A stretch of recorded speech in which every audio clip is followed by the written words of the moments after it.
দক্ষিণ চব্বিশ পরগনার পুলিশ পর্যবেক্ষক অজয় পাল শর্মা তার এখতিয়ার নিয়ে প্রশ্ন তুলছে তৃণমূল। এইভাবে প্রার্থীর বাড়ি গিয়ে হুমকি হুঁশিয়ারি দিতে পারেন কিনা রাজনৈতিক বিশ্লেষকরাও তুলছেন প্রশ্ন। আমি শঙ্কুর কাছে যাব। শঙ্কু, এই কারণেই তো তৃণমূল বারবার বলছে নাকি যে একেবারে বিজেপি একা পারছে না, কোনোভাবেই পারবে না, তাই নির্বাচন কমিশন, পর্যবেক্ষক এই সব দিয়ে একটা ভয়ের বাতাবরণ তৈরি করে ভোটের জেতার চেষ্টা।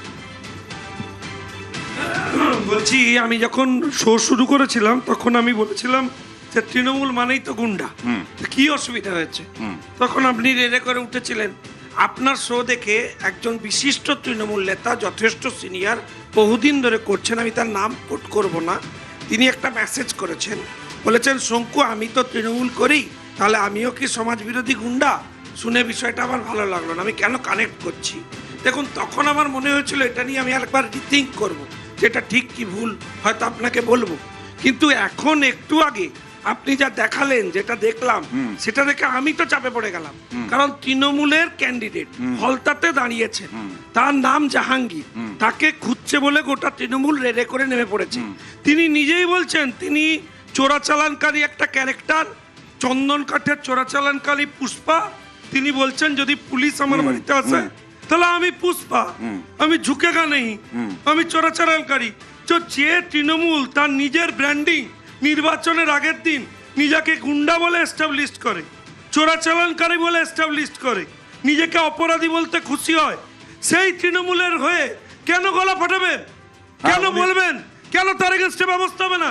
আরে আমি জাহাঙ্গীরের রিয়াকশন আশা করেছিলাম যে ও বলবে যে আমি তো ভাই কোনো দোষ করিনি, আমার সিভিলিয়ান, আমার বাড়িতে পুলিশ কেন, আমি খুঁজে নিচ্ছি, আমি কোর্টে যাচ্ছি। ও বলেনি, ও উল্টে কি বলেছে? ও বলছে কি? ও বলছে আমি ক্রিমিনাল, আমি চোরাচালানকারী, আমি পুষ্পা। তো যে নিজে অপরাধী বলছে, শঙ্কু তাকে নিয়ে আমি কি বলবো? বললো মানুষ তো সত্যিটা সব জানে, মানুষকে এত বোকা। জাহাঙ্গীর কি সাধু পুরুষ? আচ্ছা শুনে নাও, মহাপুরুষ। তো এতক্ষণ বললে ওর এগেইনস্টে ক্রিমিনাল কেস নেই, আমার সময়তে কেন বলতে? ফলতাতে কিছু হয়নি। বিষয়টা কি হচ্ছে? এই যে সিনিয়ররা তৃণমূলের লোকেরা বলছে, সেই সিনিয়রদের মধ্যে লোকেরা বলে তিনি জাহাঙ্গীর বাড়ি মারা গেলেন মানুষকে জিজ্ঞেস করে। তাহলে সাথে যদি লোকাল পুলিশ থাকে, সেই তো জাহাঙ্গীর খানের বাড়ি দেখিয়ে। আরে জাহাঙ্গীর খান নিজে বলছে পুষ্পা, আপনি বলছেন না সে ভালো লোক। শুনে নাও এখন বিষয়টা কি। একটা সিনেমার উপমা আর সিনেমার একটা ডায়লগ যদি সিনেমা বলা হয় তাহলে প্রমাণিত করতে চায়। এখন বিষয়টা তো তা নয়। সে তো বলেনি সে হচ্ছে সাধু পুরুষ। বিষয়টা হচ্ছে যে সে বলছে আমি পুষ্পা, কেচ্ছা কেলেঙ্কারি ঢাকার জন্য এতটা গলাবাজি শঙ্কুকে করতে হবে। আমি গলাবাজি কোথায় করছি? বিজেপির কাগজে ভাগের অবস্থা মানুষ দেখে নিয়েছে। আমাকে নামিয়ে দিচ্ছেন, কাগজে আমাকে নক্কারজনক যে চিত্র আমরা দেখলাম, যারা গুন্ডামি করছে তাদেরকে ছেড়ে দিচ্ছেন, আমাকে থামিয়ে দিচ্ছেন। একজন নারী বিদ্বেষী শুধু নয়, একজন আরে ভাই এটার এনকোয়ারি হয়েছিল, চোখে দেখে সিট তৈরি হয়েছিল, এই ছবি তার বিরুদ্ধে তার স্ত্রী নারী নির্যাতনের, স্ত্রী নির্যাতনের অভিযোগ করেছে। মানুষ অনেকের বিরুদ্ধে যে দুর্নীতির অভিযোগ করছে, দুর্নীতি থেকে আরম্ভ করে বিভিন্ন অভিযোগ তৃণমূলের বিভিন্ন নেতার বিরুদ্ধে।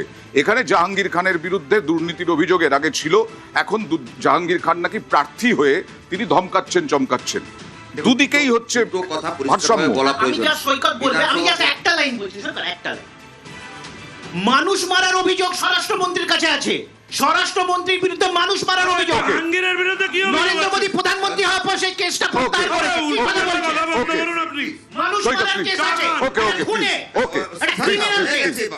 আমি বলছি রাত পোহালে নির্বাচন গোয়েন্দা দুটো রাজনৈতিক দল, জাহাঙ্গীরও ধোয়া তুলসী পাতা নয়, এদিকে অর্জুন সিংহ ধোয়া তুলসী পাতা নয়, ব্যারাকপুর আর ডায়মন্ড হারবার। যদি নির্বাচন কমিশন নিরপেক্ষ হতো তাহলে জাহাঙ্গীরের বাড়িতেও যেমন অবজারভার যেত, অর্জুন সিংহের বাড়িতেও অবজারভার যেত। সেটা হচ্ছে না।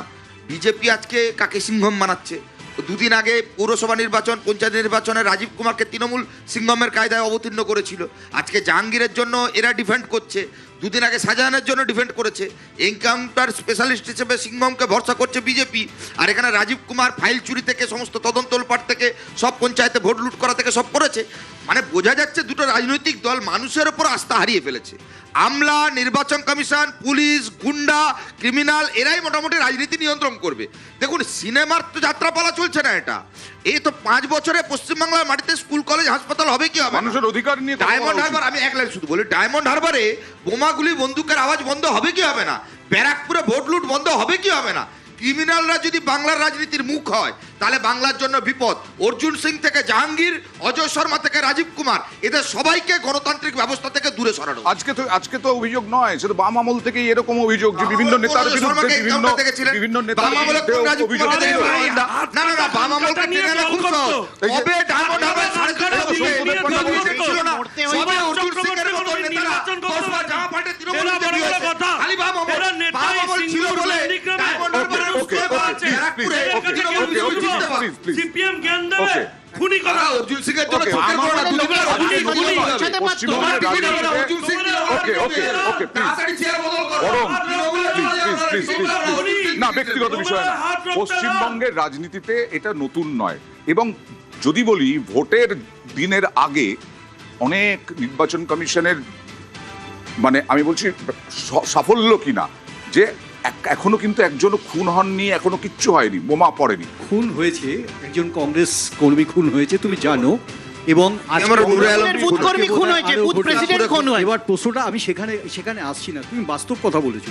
আমার শুধু একটা জিনিস দেখার আছে, আইন প্রণয়ক যারা বা আইনের ক্ষেত্রে যারা ভূমিকা নিচ্ছে, যেমন নির্বাচন কমিশন, ঠিক তেমনভাবে যেসব পুলিশ ফোর্সেস এসছেন অবজারভার হিসেবে বা সেন্ট্রাল বাহিনী, এখন তারা তো আইনানুগ ব্যবস্থা নেই। তারা অবশ্যই বাংলার মানুষের কাছে এটা অসম্মানের হবে যদি তারা থ্রেট পয়েন্টে থাকে। তারা ইন্টিমিডেটেড হন প্রতি মুহূর্তে, একটা ফিয়ার সাইকোসিস। আমার বলার উদ্দেশ্য এটা, একজন অবজারভারের দায়িত্ব কি প্রথমত বুঝে নিতে হবে। সেই অবজারভার কত পর্যন্ত যেতে পারেন এবং সরাসরি তার পরিবারকে থ্রেট করতে পারেন কিনা এটা কিন্তু বোঝার প্রশ্ন আছে। অর্থাৎ আইনানুগ ক্ষমতা কি। আমি সিনেমা টিনেমা বুঝি না, অয়ন পরিষ্কার বুঝি, আমি ফিল্ম বাজ নই, আমি অনেক ফিল্মের কার কি ক্যারেক্টার আমি জানি না, কিন্তু বাস্তব ক্যারেক্টার একটা পুলিশ অফিসারের দীর্ঘ রাজনৈতিক অভিজ্ঞতায় বুঝি। আর তোমাকে আমি একটা কথা বারবার বলবো, জাহাঙ্গীর সারা বছর রাজনীতি করে 10 বছরের আমার স্থান যদি তাই বলো, C7 কিন্তু সে ক্লিয়ার করেছে। এবার নমিনেশন দিতে তো C7 গেছে।